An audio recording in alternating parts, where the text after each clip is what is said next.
is your dad's memorial, and because I want to support you, and because I love you. Get your hands on a copy of the incredible new novel that is currently available for purchase at the following bookstores.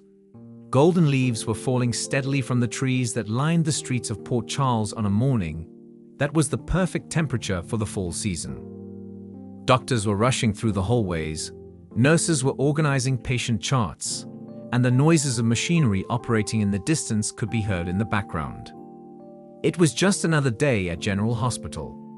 It never occurred to Elizabeth Weber that, after all the storms that she had experienced in her life, she was going to be blown off course the second time. The start of a typical morning. Elizabeth was sitting in the break room with a cup of coffee, perusing a scrapbook that Violet had insisted they put together the night before. Violet had insisted that they put together the scrapbook. A child's artistic impact was plainly present on the pages that were covered with glitter. Elizabeth beamed, expressing gratitude for the happy times that her family shared. When Epiphany Johnson, a friend and fellow data scientist, arrived at the office, she was smiling and pregnant. It was almost as if the hospitality had a calming effect on her often forceful personality. Epiphany went and got a cup of coffee for herself. For every once in a while, "Liz, you're actually slowing down."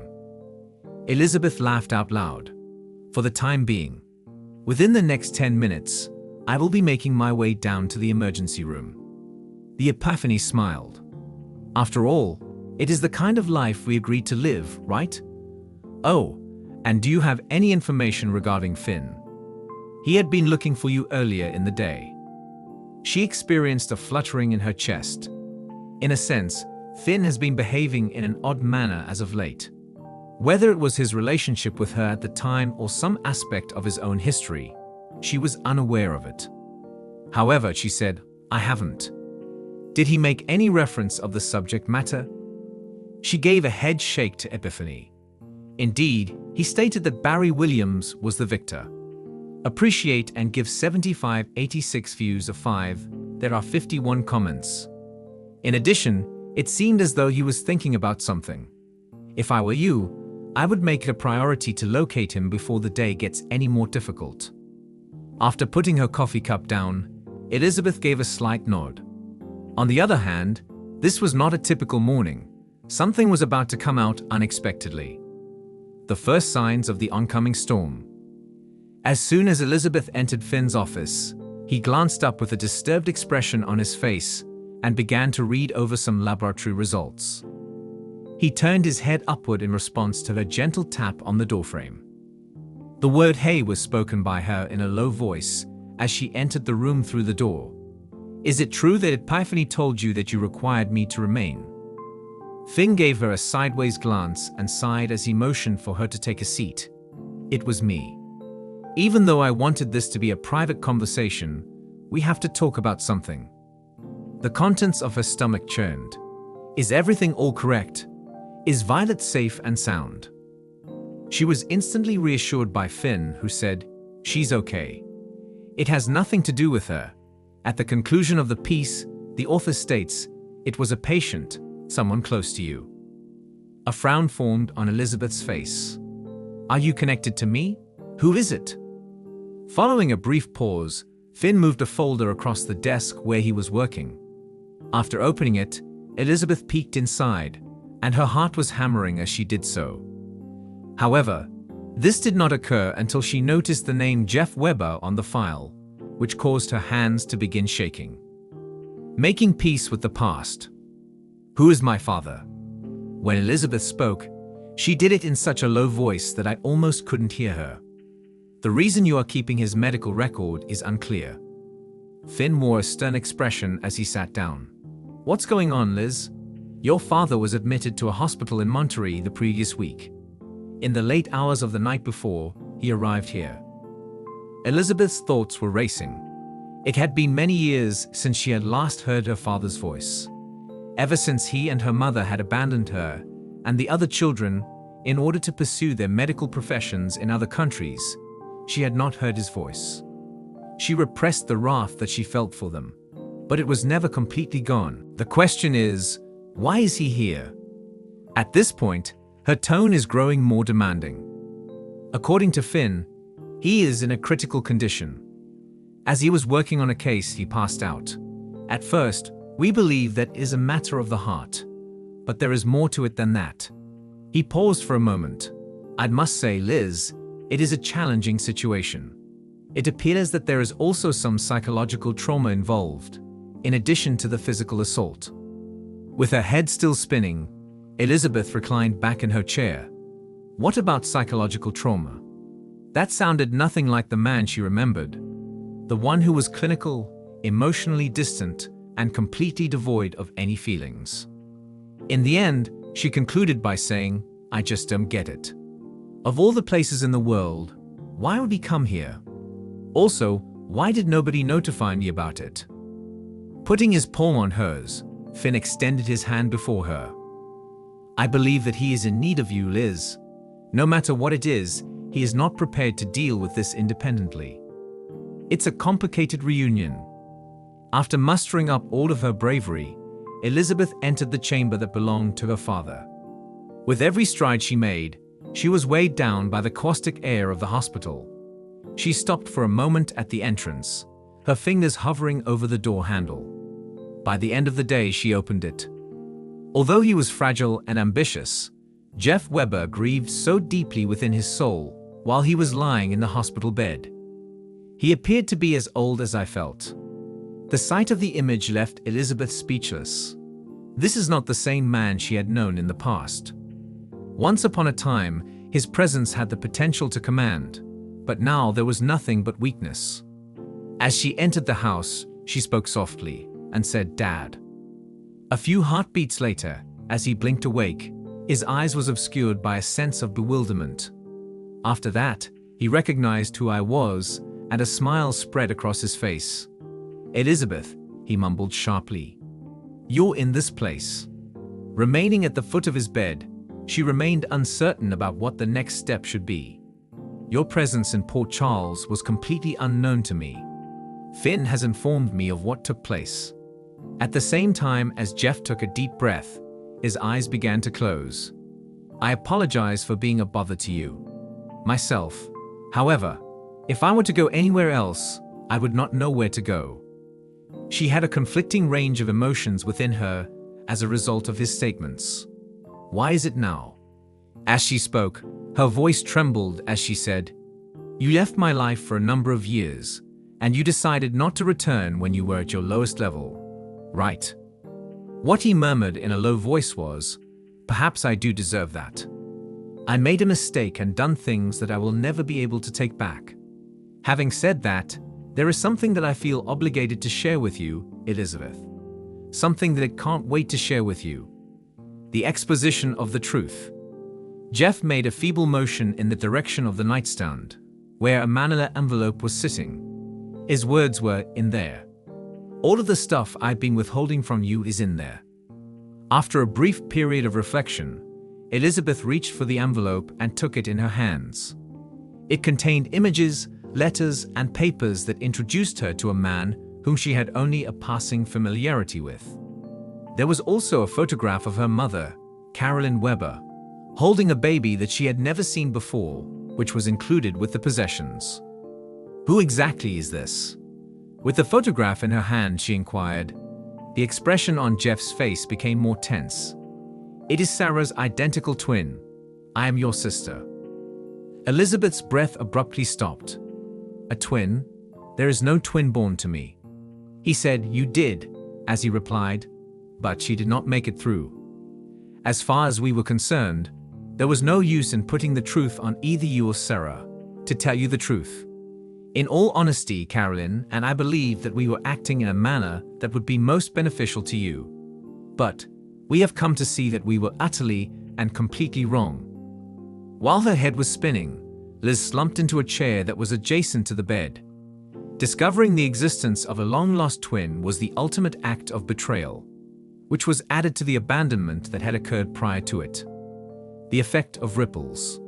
Over the course of several days, Elizabeth began drinking with Finn and Laura, and she eventually broke her silence to a few close friends who were present at the hospital. The bombshell that was delivered on Helen by her father made it impossible for her to handle this weight on her own, despite the fact that both offered to assist her. Made the decision to confront her mother and obtain the answers by calling Carolyn. The stress, rage, and honesty of people whose lives could not possibly be at stake were expressed through their words.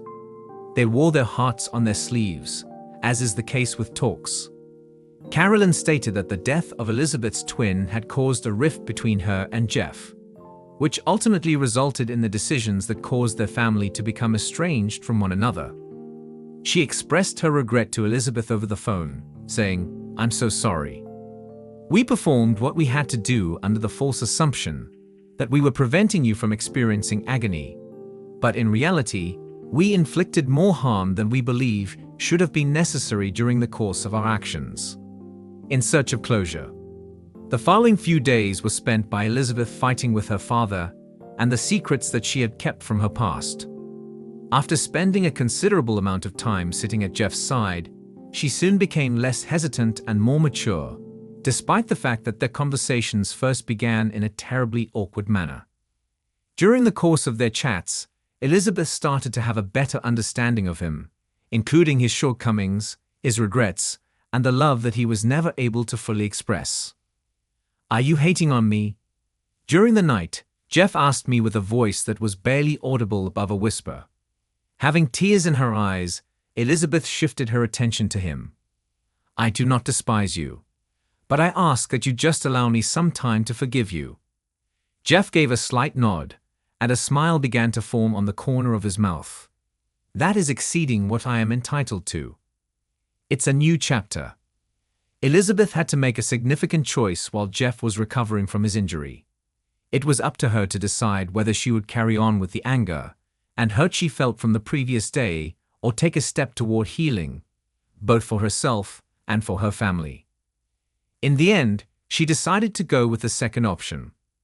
Elizabeth recognized the opportunity to mend what had been damaged in her relationship, despite the fact that it would never be perfect. Suddenly, for the first time in years, she experienced hope. She felt hope that perhaps her scars might gradually begin to reduce in appearance.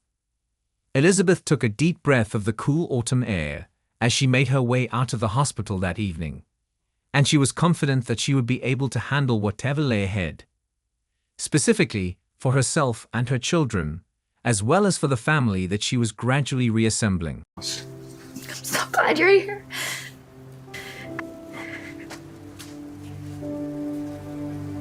There were rumors floating around in Port Charles, a type of undercurrent that hinted at the possibility of some kind of disruption. While Molly Lansing Davis was in Kelly's diner, she discovered a table in the corner of the establishment. This was the place where many secrets had been revealed while drinking steaming cups of black coffee. When it came to deciding whether or not to reveal what she knew about her father, Rick Lansing, and his most recent scheme, she had actually lost her sleep over the matter. However, when she observed the streets outside, which were so bustling with activity, Molly realized that it was time for her to stop being so silent. Mind that is troubled. Molly rubbed her fingers against her phone as she glanced at the messages that she and Rick had been exchanging throughout the duration of the previous few weeks. However, each and every one of his remarks had a piece of manipulation, despite the fact that the sound of his words was so appealing. The sound of those alarm bells rang over and over in her head. When it came to love and ambition, Rick had always been walking a tight line. Nonetheless, Molly had the impression that he was stepping into potentially hazardous ground at this particular moment. With her leather jacket slung over one shoulder and jangling on its zipper, Sam McCall threw herself through the front door and entered the building. She immediately felt her sister's suffering upon seeing Molly for the first time. "Hey," Sam replied as he slid into the booth that was directly across from her. "The name Molly. What exactly is going on?" "When we were on the phone together, I noticed that you sounded much more urgent than usual." The hold that Molly had on her coffee mug became more firm when she came to a halt. "There is something that I need to address, and it is not something that is simple." A frown formed on Sam's face. "Does it have anything to do with TJ? Is it the surrogacy?" The word no was spoken by Molly with a shake of her head, as if my inevitability was some kind of malevolent ghost. This is all about Dad. A revelation that is shocking. Once more, she had Sam leaning in close to her. Where does Rick stand? Is he responsible for something? Molly took a deep breath in and held it as she began, her voice wavering slightly. In the background, Dad has been engaged in an activity that has the potential to endanger a large number of families and individuals. The agreement that Sonny is now attempting to exert control over. Sam's eyes grew more wide. What about Sonny? What exactly is the deal? Molly's tone became more subdued. As best as I can tell, Dad is attempting to put a wedge between Sonny and Michael. I am aware that this may sound quite convoluted, but I am attempting to figure out what is going on. A person who used him and the app for the third time with the intention of spreading malicious tidbits that were in praise of Corinthos. Sam's jaw became more tense. In a nutshell, Molly, are you quite certain about that? Despite the fact that Rick has been known to perform some underhanded tactics in the past, going after Sonny once more, you are playing a risky game there. Molly stated categorically that we are convinced of it. I inquired about it with him the night before. I was aware of his feelings, despite his attempt to justify it by claiming that it was merely a matter of business. It's a lie there, Sam. He is quite ambitious in his plans. The importance of being loyal. Sam sat back completely, her arms crossed over her torso. Did he mention the identity of this third party? Molly gave them a head shake. The answer is no, but I have a strong suspicion that it is someone influential. However, if he did not have an ace in the hole, that father would not even consider the possibility of crossing Sonny. Sam heaved a sigh, her thoughts whirling. Molly, this is not simply more of Rick being Rick and nothing more. If he is attempting to exact revenge on Sonny, then he is putting himself in danger, and it is possible that he is also harming you.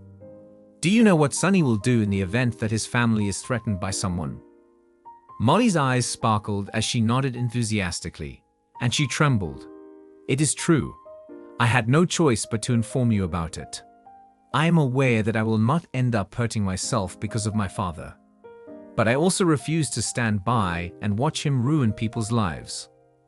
Sam reached out and squeezed Molly's hand as he stretched over to the table. You have made the correct decision. But at this point, we have to figure out how on earth we are going to cope with that. If we go to Sonny, that may perhaps pique his interest in Sonny. In search of allies, Samuel was of the opinion that they required a different set of eyes. She invited her mother, Alexis Davis, who was formerly married to Rick, to come over and join them. It was only a matter of minutes before Alexis showed up at Kelly's doorstep, her eyes penetrating as she looked between her two kids. What exactly is going on? When Alexis entered the booth, she asked, "Hey, what's up?" The calm voice that Molly used to narrate everything that Sam had said belied the fact that her inside organs were feeling like a blender that had been set to puree. Alexis paid close attention, and her expression darkened with each new piece of information. In the end, Alexis broke the silence by stating, "I can say that I am not surprised." Her voice had a hint of frustration as she finished her sentence.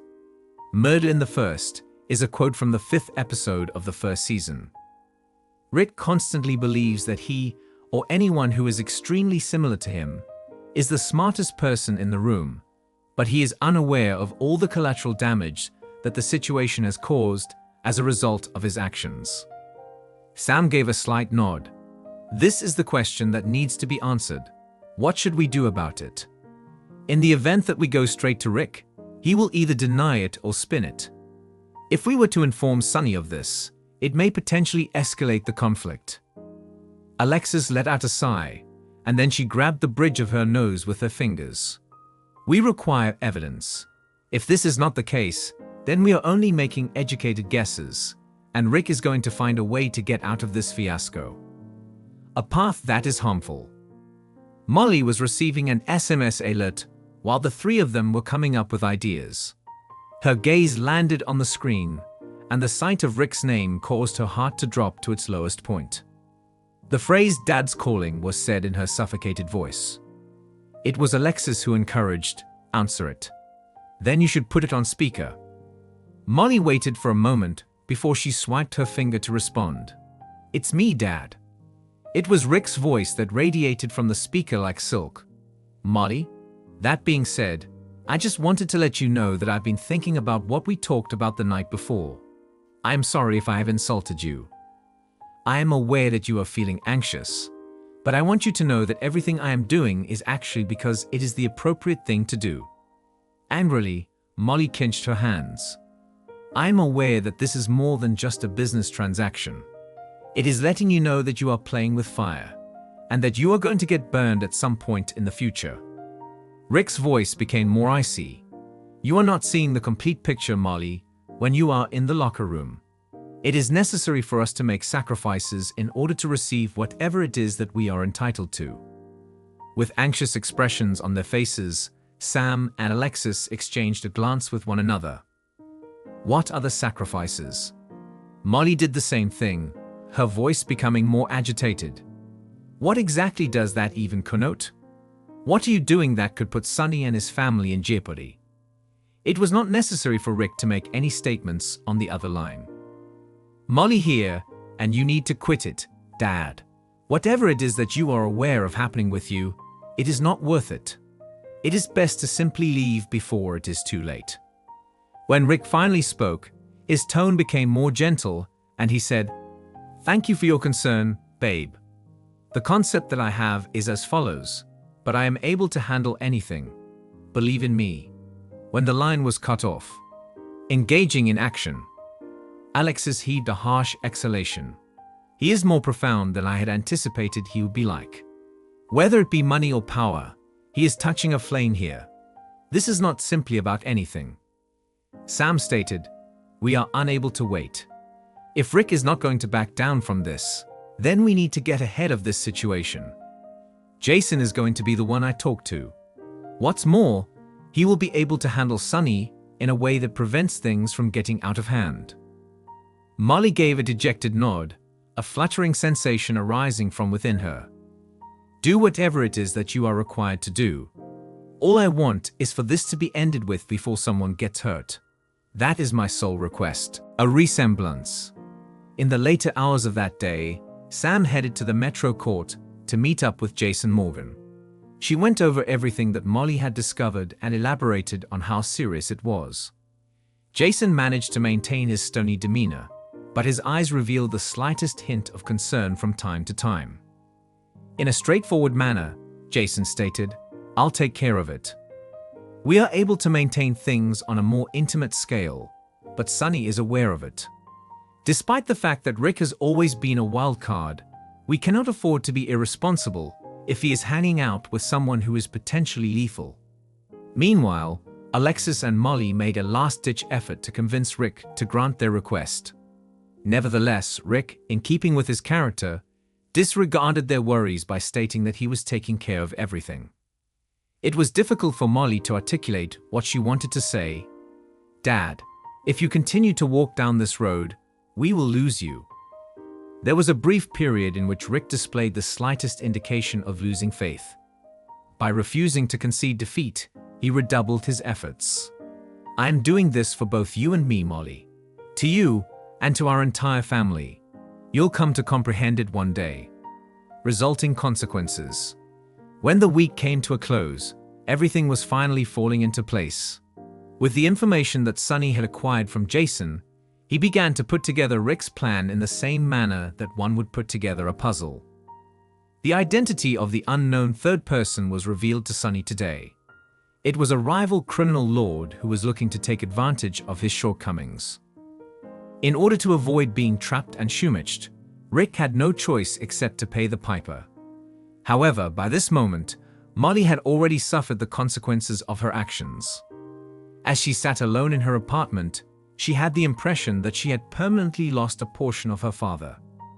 Despite the fact that she did the right thing at what cost. Molly wiped away a tear and readied herself for the situation. It was impossible for Rick Lansing to alter his behavior, but she would not let him define who she was.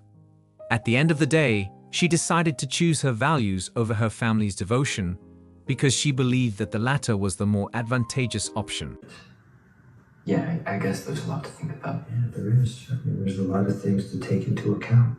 A wonderful bath to enshrine what would soon be one of Jason Morgan's most significant moments. The richly planted Quartermain estate loomed huge above the golden hour night shimmering off of her lawns and gardens.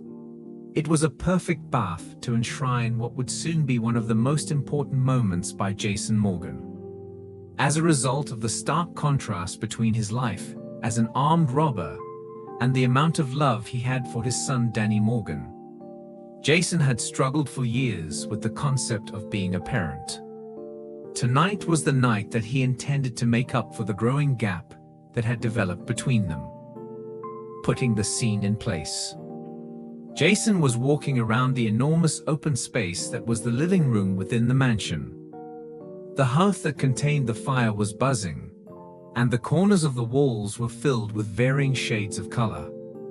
During the conversation, his mother, Monica Quartermain, said that the house could be an appropriate location for a heart-to-heart. On the other hand, she had taken Jake and Scout out for ice cream today, which meant that Jason and Danny were able to spend time together without interruption. There is a sequence that begins with, at the moment, Danny, who was now 11 years old and a serious and inquisitive little boy, had just entered his bedroom while carrying a book. A momentary glimmer of uncertainty appeared in his eyes, but the moment he saw his father, his face brightened up with excitement. He greeted his father with a "Hey, Dad," as he set the book down on a side table. Jason wore a kind smile. "What's up, buddy? Many thanks for being here." Danny gave a shrug and fidgeted with his hands, which were quite small. "It was Grandma who reminded you that you needed to talk to me. Is everything not a problem?" The couch that they were both sitting on was the one that Jason pointed to. "There is no cause for concern. That is to say, we don't chat very much, and it just occurred to me that we ought to talk more, and I would like to make that different." Refusing to be confused, while Danny was looking at his father, he cocked his head. "You mean, since you're never free?" While listening to that, Jason flinched and nodded his head. "Actually, I've been very busy.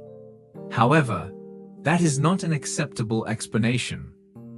As you mature into a man, I don't want to miss out on the opportunity to be with you." The expression on Danny's face was one of deep reflection. "The most remarkable. I'm going to assume that you have picked up some new tricks. For example, I am a huge fan of baseball and the scientific method." Jason flashed a grin. "Yes, I am aware of that. It has been brought to my attention by Grandma that you have participated in a number of scientific fairs. According to her, your volcanic project is the most impressive thing she has ever seen." A grin of satisfaction appeared on Danny's face. "I thought that was very cool. It appeared to be lava in its purest form. In addition to red food coloring, I utilized baking soda and vinegar." Jason let out a quiet chuckle. "That goes without saying. At your age, I was not nearly as intelligent as you are now." Danny asked, "And how old were you when this happened?" After a little gap in the conversation. Observations made by Jason. This smile vanished from Jason's face, and he leaned forward until his elbows were resting on his knees. "It's true that I was unusual. I had always been the perfect son, the perfect Quartermain, but all changed when I was involved in an accident that altered the course of my life. As a result of my academic success, I was accepted into medical school and fulfilled all of the requirements that my parents had for me. To be honest, I wasn't all that happy." A frown formed on Danny's face. "At what point did the accident take place?" There was a pause from Jason. Due to the fact that he wished to protect Danny from the more terrible truths, He had never gone into further detail about his past relationship with Danny. On the other hand, tonight was all about integrity. I was involved in a bad car accident. I hit my head, and when I came to, I had no recollection of the life that had been going on before I was born. Just like a blank slate, I was here. Wow, Danny murmured to himself. It is a frightening thought. Of course it was, Jason admitted. On the other hand, it gave me the opportunity to learn more about who I really was. I was able to survive, transform into Jason Morgan, and create a new path. During the course of the journey, I made a number of mistakes, and it was not effortless. But I was able to learn the most important things, which are family and loyalty, which is taking care of the ones you love. It is a question. It's me, a picture that will live forever of Danny, looking into his soul in complete quiet, showing no emotion, and acting like a young child trying to understand the meaning of those words with no emotion. B40 stated, "So that's why you're always gone." There was a lengthy period of stillness. In order to safeguard us. Jason felt his heart tightening. After that, he moved forward and placed his hand on Danny's shoulder. "It is true. I am aware, however, that the fact that you are not present is also difficult for you. As for me, I am sorry about that. It was never my intention for you to believe that I was absent, or that I did not care about the situation. Believe me, this was the complete opposite of what I intended."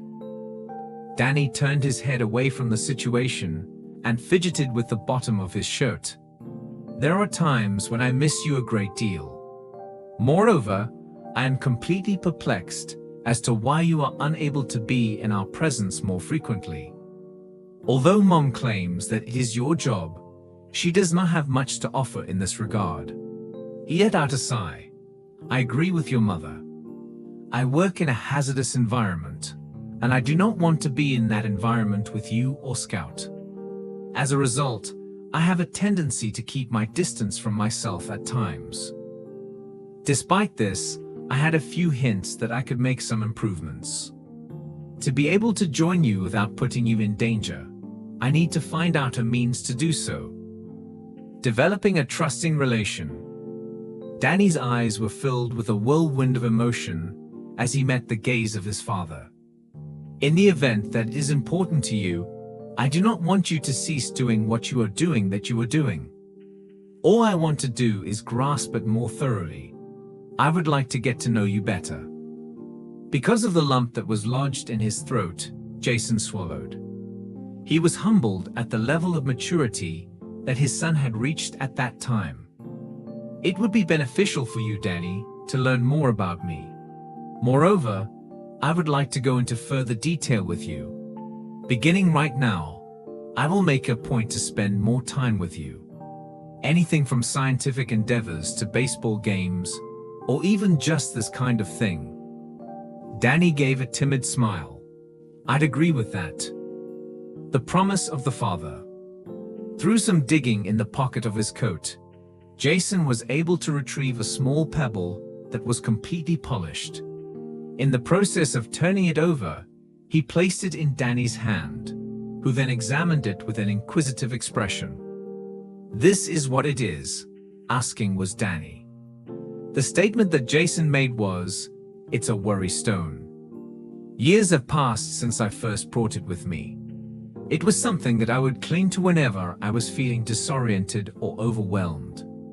Following that acted as a prompt for me to maintain my strength. I intend for you to have it right away." The eyes of Danny became wider. "Are you serious? Are you going to grant it to me?" Jason gave a slight nod. "Danny, you are the strongest. In addition, I want you to know that I have always been pulling for you, even when I am not physically present with you, and even when you were in this state." Danny knelt down and held the stone close to him. "Thanks a lot, Dad. It will be well taken care of by me. We are starting over." The two of them sat in silence for a little period of time before the sound of the fire crackling broke the silence. After that, Danny broke it with the sneer that was shown above. "So, does this mean you will show up to my next baseball game?" He laughed out loud. "That's for sure. Please simply tell me when and where you want me to be, and I will be there." And Danny's grin became even broader. "Better, please bring your uplifting voice with you. It is a formidable team that must be fought against." The feeling of warmth that had been present in Jason's heart for a very long time caused him to grin. I believe that he experienced, for the very first time, a sense of connection with his son, and he was constructing a set of bricks that would allow for a stronger tie between them. They talked into the wee hours of the morning, discussing everything from Danny's favorite books to Jason's adventures with Spinelli. In spite of the fact that the path that lies ahead is still likely to be challenging in many areas, the father and son were aware that they had made a significant stride forward, together. The fire